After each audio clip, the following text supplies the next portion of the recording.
Şimdi bu kapağı kırık, bak mandala basıyorum açılmıyor. Şimdi şöyle bir telle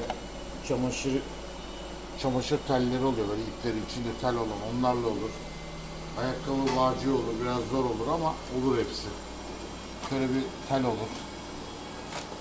İnşaat demir teli olur. Şu şekilde gerdirerek açılıyor. Teli şu araya sokup dili böyle çektiğin zaman açılıyor.